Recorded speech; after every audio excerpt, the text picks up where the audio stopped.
so where were we? You were the man who saluted you in the restaurant. Yeah, I mean, it was just, and he's still in the Marine Corps. Oh. And he was just with his mother, but the fact that I said to you in here about the pride of being an officer, you're treated as one.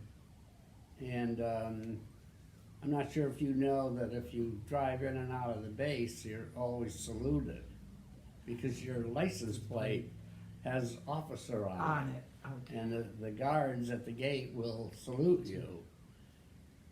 Not, it's sort of a nice feeling, but I had to salute all the senior officers I ran into as well.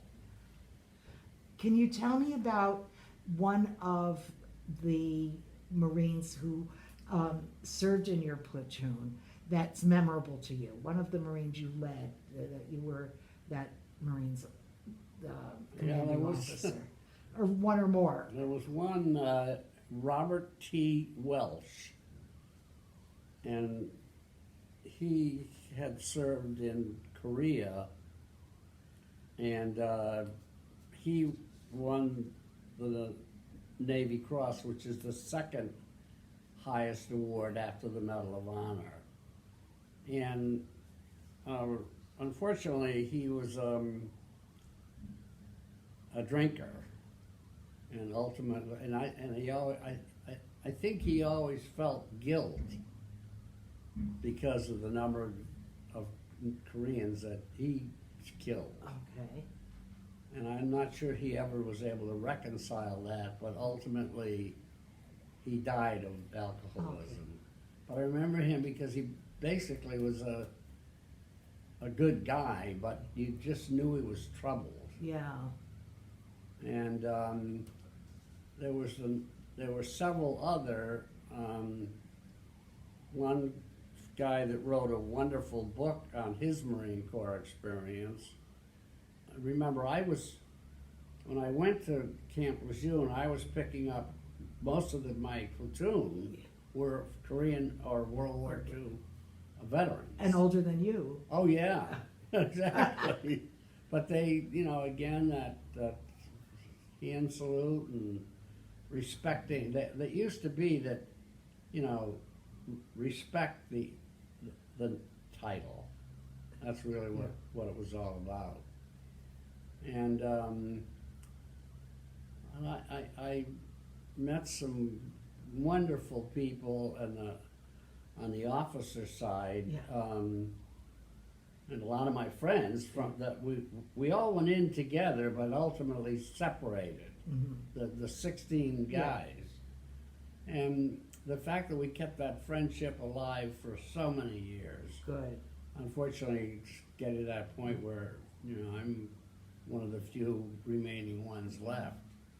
But the Marine Corps birthday is on October 10th of every year, and it's a momentous occasion. The Marine Corps literally shuts down for that day. They have all kinds of traditions, and so every Marine Corps birthday we met with our friends, and we read the Commandant's orders, which come out. They come out every year, and it really is a great tradition, and I couldn't be prouder to have been part of it, and luckier that I didn't have to get shot at. Yeah. What was your career, Tom, and how did being a Marine influence it?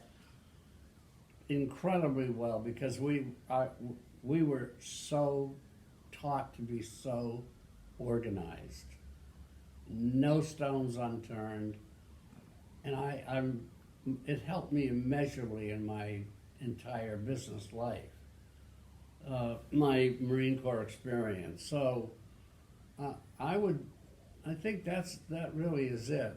It was a huge part of, and still is. I still, just as an example, Ductus example, leadership by example, that banner still, if you went to Quantico, Virginia right now, that banner still flies in the headquarters building. And it just simply says ductus exemplo, which is what they expect, lead by example. And you might get a kick out of this. For 21 years of my adult life, I was a tennis coach at a women's college. And I played tennis forever, so it was a big part of my life. But I can tell you straight up that my whole process as a coach was teaching the girls. It was an all-women's team. My whole process was teaching them the value of leadership by example. So much so that I had a banner made by the guy in Clinton, and that at every match we played, that banner hung. Oh, that's wonderful. It was. And I also, there was one other thing in the Marine Corps, one simple word, think. And I had that banner made up. I wanted to think, when you get on the tennis court, think. Don't think about the victory, but think about what you have to do to get the victory. So I was well known for that at St. Joseph's College. Oh, beautiful, beautiful. And again, it's all a matter of, great pride, but I have, we couldn't get together last year because of COVID, but we're planning something will happen.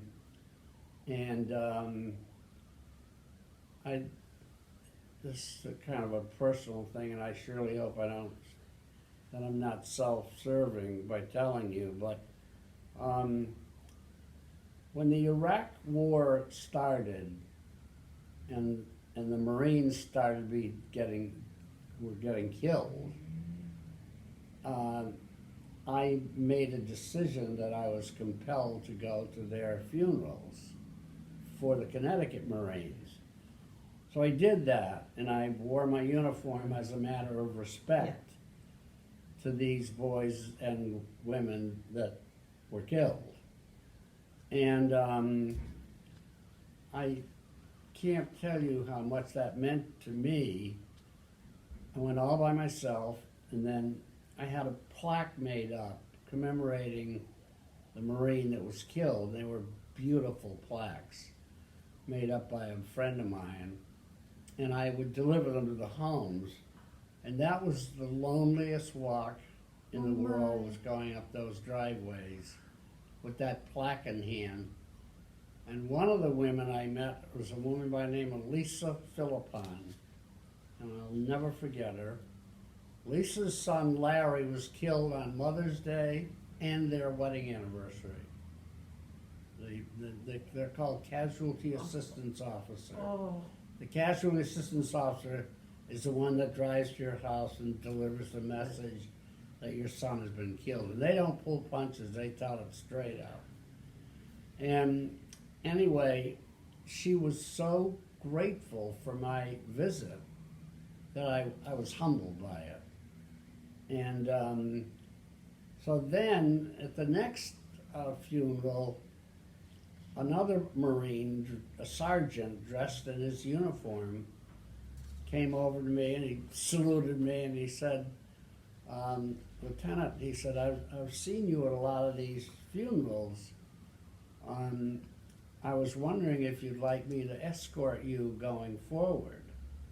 And I thought, man, I'll take this in a heartbeat, because it was so difficult to go to those homes alone. Yes. And so he went to every funeral after that with me, and we have become really dear friends.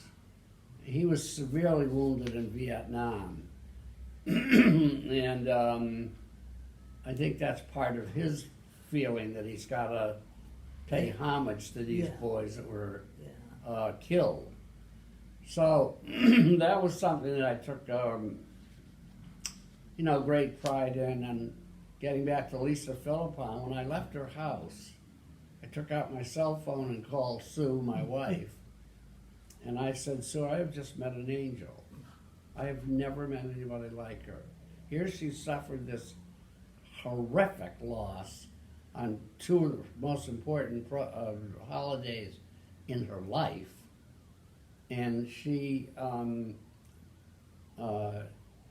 just was able to be so regal. Lisa ended up actually giving talks.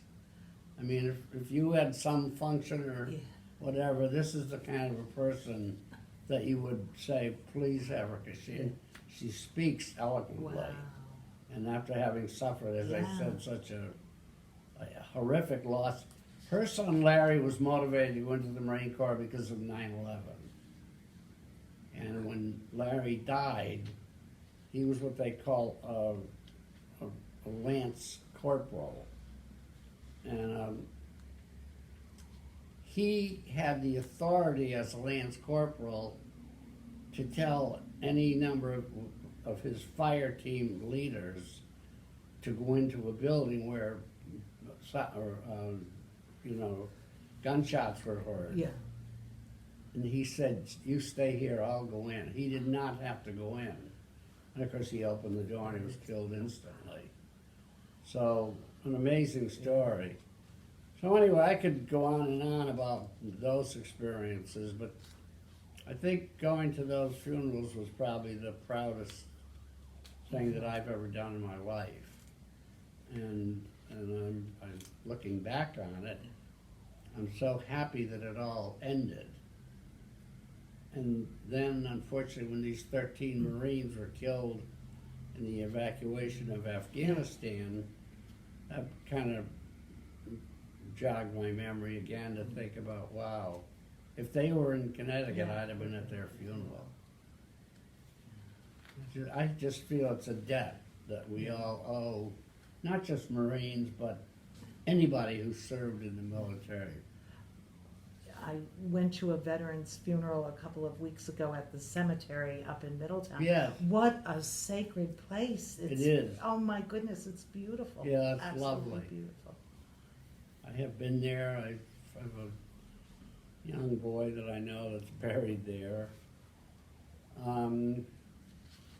But I don't know if you're interested in this, but this was a poem written by one of the Marine, the officer candidates. Yeah. Would you like to hear I it? would like, I think this is a wonderful opportunity. Okay. We were always called the boys of Quantico, because we were boys. But he said, from all across the country they came to join the Corps. They walked away from everything, knowing not what was in store. They pledged their lives and loyalty for reasons only they would know. God bless the men who joined back then, the boys of Quantico. In '66, your husband's time, they came 500 strong to find and follow their dreams. Could they prove that they had the stuff to become an officer of Marines? Now some were born to money, while most were regular Joes. They all faced the test of OCS, the boys of Quantico. They came to test their mettle, to march and fight and drill, to push beyond their pain and fear. One clear goal, theirs to fulfill. Through sweat and blood, they earned their bar. And the greatest title one can bestow, known as Marines till heaven sees, the boys of Quantico. At the basic school, in classrooms, and in the field, for days and night they trained. You see, for their mission was to learn to lead a platoon of Marine Corps infantry. Their work was hard, but each man knew in the end to war they would go. They did their best at TBS, the boys of Quantico. The TBS means the basic school. Soon, orders came for all of them to serve their tour in Vietnam. They'd lead their troops to the fight in Hue City, An Hoi, and Khe Sanh. They led and loved those in their charge, and bled and died fighting the foe. One and all, they each stood tall, the boys of Quantico. Most came home, though some did not. All served with honor to beyond. Some were wounded in the flesh, but all were touched in the soul. At home, they worked to make a life, to never forget times long ago. They faced their fear and shed a tear, the boys of Quantico. With years and years of living, they come to meet again.